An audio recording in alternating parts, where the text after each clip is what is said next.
EDDY speaking. I'm gradually getting over the problems I've had, very slowly. But I had one out of a go last night at 111. I don't know whether they're not properly trained or what. But they don't seem to understand that when you tell somebody, they say, you explain that you've got ears you can't hear properly. And then they say, well, I can't. And then say, oh, well, what you got to do is ring the doctor tomorrow morning. I said, after all I told them, you know, ring the doctor. I got a bloody hearing problem. I'm having trouble hearing the person this end. They don't realise it. Half the time I can't hear what they're saying. Why doesn't somebody teach people that when you get to my age, which is nearly 80, you have these slight, simple problems. I get carers here coming here, and I say, could you pick that up for me? Or could you phone the doctor for me? And then they think it's just being a lazy slod. But if I ask for something to be done, it's because that's something that's painful for me to do. It may be very simple to them, because it used to be very simple to me in the past. But it's even worse if I'm on my own, because I drop something and I can't bend down to pick it up, and then I forget. And then I'm looking for it. I've lost something now that I can't find. I'm trying to look for it everywhere. I usually find things when I'm not looking for them. Anyway, it's almost like there's a ghost in the house, moving things around. I'll tell you what, they never tell you the truth, these carers. I think they're absolutely terrified. Everybody seems to be terrified today of being sued for disabled rights, racial rights, and mental health rights, and all the other rights. Well, all these here rights companies that sue and take half the money they get you, because believe me, that is what they do. I'd make that illegal, or at least penalise them with a tax in some way. I said it's not worth their while to do it. That everybody should get the same legal rights as anybody else.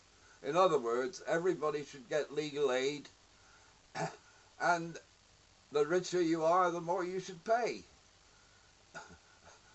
Private legal aid, private aid would be a different story. If the money that they pay these lawyers, these companies, was paid to run the National Health Service, and also these private companies that are doing work for the National Health Service, there is no way on this earth that they can do it cheaper than, or better than the National Health Service itself.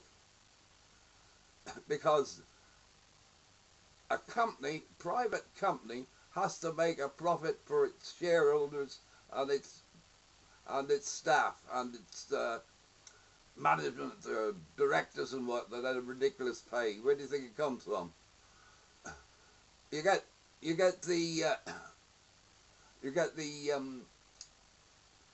charity donations to help research cancer. Well, I offered £1,000 to that, but they had to research it my way. Oh no, never heard again. Because my way was the right way. And if you go back on my videos, you'll find that everything they're saying about cancer today, and why some get it and why some don't, has got nothing to do with, I don't think it's even got anything to do with pollution, smoking, or any other thing. Crikey, if 90% of the population eat cheese, and everybody that gets stomach cancer eats cheese, right? Does that mean cheese causes cancer? That's a lovely load of rubbish, and that's what statistics do. Anyway, there you go. I probably got no sound. That's what happened on the last one I did. Of blooming computers. They do loads of things you don't want them to do, and what you want to do, they don't do. Anyway, I'm going to come on here with a load of things about how they could solve the EU and everything. The reason I'm doing it is because when the answer comes out at the end of it all, you'll look back at my videos and say, by God, he was right. And maybe then in the future, you'd listen to me. The subjects they teach at school all along, I mean, do you know what the worst subject you can bother to do at school is history? I was always top in history, simply because I had no idea about it, but I could remember all the answers, so I just did that. That's what a good memory does. That doesn't make you a historian. Anyway, any more than a diploma makes you a blooming scientist. You can get a pass. Today, I don't think anybody has any idea of physics, because I'm getting told things that are totally against the law of physics. Like, for instance, a microwave. Have you ever wondered why it gets wet inside now? Simply because instead of extracting the steam, they blow cold air in. And any scientist worth his mettle would know that if you blow cold air on the steam, what do you get? Well, same as you get in the sky. Rain. Because it condenses the steam and you got water running out the front. If I could only get to talk to these designers, it could, oh, simple. I mean, the only thing you need to do is reverse the direction of the fan.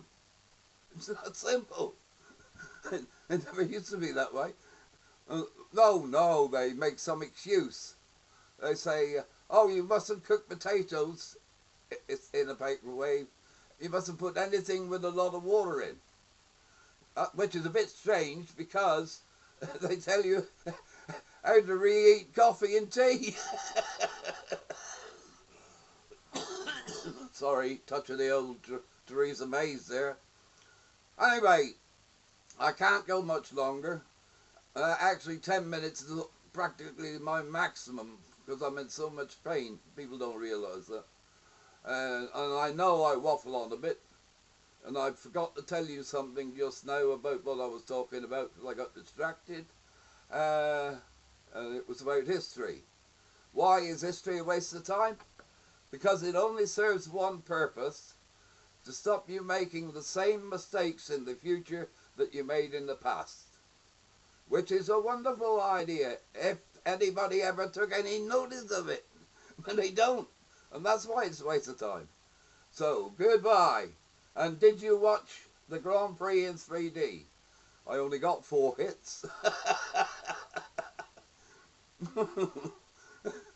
Anyway, if you like a laugh, if you want a comedy show, watch my talk videos and put on the auto cue, the auto subtitles machine on your machine, and read it while I'm talking. It'll have you in hysterics.